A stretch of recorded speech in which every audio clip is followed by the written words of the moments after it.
Notre organisme a besoin d'un bon système de défense afin de se protéger contre les menaces extérieures. Qu'il s'agisse de micro-organismes ou de d'autres sources de danger, notre corps est préparé à contrer certaines attaques et est prêt à défendre nos cellules coûte que coûte. Voici donc comment certains systèmes de notre organisme réussissent à se défendre contre certaines menaces potentielles. Comme toute première défense contre l'extérieur, il y a notre système tégumentaire, c'est-à-dire notre peau. Elle joue le rôle de barrière contre les micro-organismes provenant de l'extérieur. Si toutefois elle est abîmée par une coupure, une blessure ou même de l'eczéma, eh bien, les bactéries vivant à l'extérieur de notre peau pourraient infiltrer notre organisme. C'est pour ça qu'à la suite d'une plaie, c'est bien important de la désinfecter car ça pourrait empêcher les micro-organismes d'y entrer. Il y a également le système digestif qui possède un moyen de défense car la nourriture contaminée pourrait représenter une bonne porte d'entrée pour certains micro-organismes. C'est dans l'estomac que l'acide gastrique rend le passage de bon nombre de micro-organismes bien difficile. Certains réussissent toutefois à surpasser cet environnement hostile, comme le virus de la gastro par exemple. Nos yeux sont également bien protégés contre les agents externes pathogènes grâce aux glandes lacrymales, c'est-à-dire les larmes. Elles permettent non seulement de garder les yeux bien hydratés, mais produisent également des petites protéines permettant de garder l'œil stérile, c'est-à-dire sans micro-organismes. Le système nerveux a lui aussi des protections importantes lui permettant de garder les menaces à distance. Une barrière semi-perméable et très sélective, la barrière hémato-encéphalique, entoure les vaisseaux sanguins se rendant au cerveau et permettant ainsi de sélectionner les substances qui atteignent les cellules nerveuses. Il y a également le liquide céphalo-rachidien qui se trouve entre le crâne et le cerveau, protégeant celui-ci des chocs. Et finalement, il y a les microglies qui sont des cellules nettoyantes et protectrices du système nerveux. Le microbiote, composé de plus de 1000 milliards de bactéries, contribue à protéger de nombreuses surfaces de notre corps contre la présence de micro-organismes pathogènes. Et finalement, il y a le système immunitaire, notre fameux système de défense par excellence contre les micro-organismes.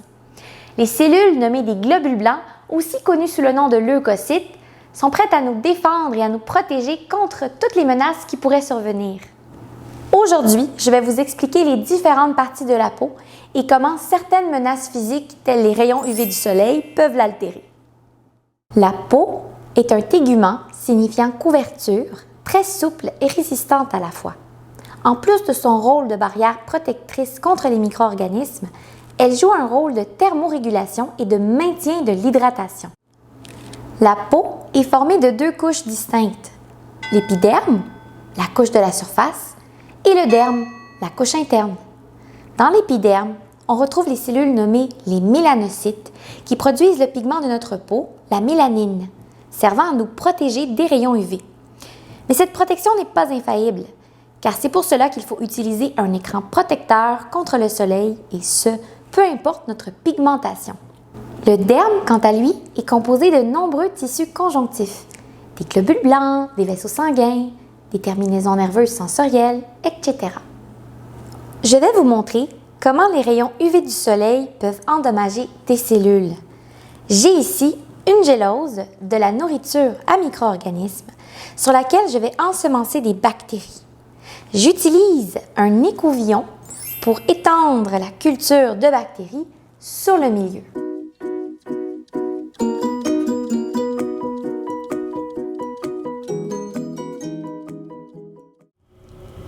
En temps normal, si je place cette gélose à l'incubateur à 37 degrés Celsius, température préférée d'un bon nombre de bactéries, et que j'attends environ de 24 à 48 heures, une ou deux journées, je risque de retrouver cette gélose remplie de colonies de bactéries qui se seront multipliées. Toutefois, si j'expose cette même gélose sous une lampe UV pendant quelques minutes et qu'ensuite je la dépose dans l'incubateur, les bactéries risquent possiblement de mourir ou du moins de ne pas être bien en forme. Qu'en pensez-vous? Et si j'appliquais une petite protection solaire, telle que des lunettes de soleil, sous le couvercle de la gélose afin de protéger certaines bactéries qui s'y trouvent en dessous? Essayons-le pour voir et voyons voir ce que ça donne.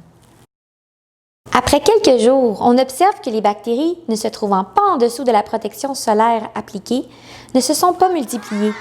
Ce ne sont que les bactéries protégées par les lunettes de soleil qui ont survécu, ce qui produit un motif bien sympathique sur la gélose. En conclusion, notre peau est un bon premier moyen de défense contre les micro-organismes. Mais comme les menaces sont multiples, heureusement, nous avons d'autres systèmes permettant de nous protéger contre les attaques. Nous ne voudrions pas risquer notre peau à tout bout de champ?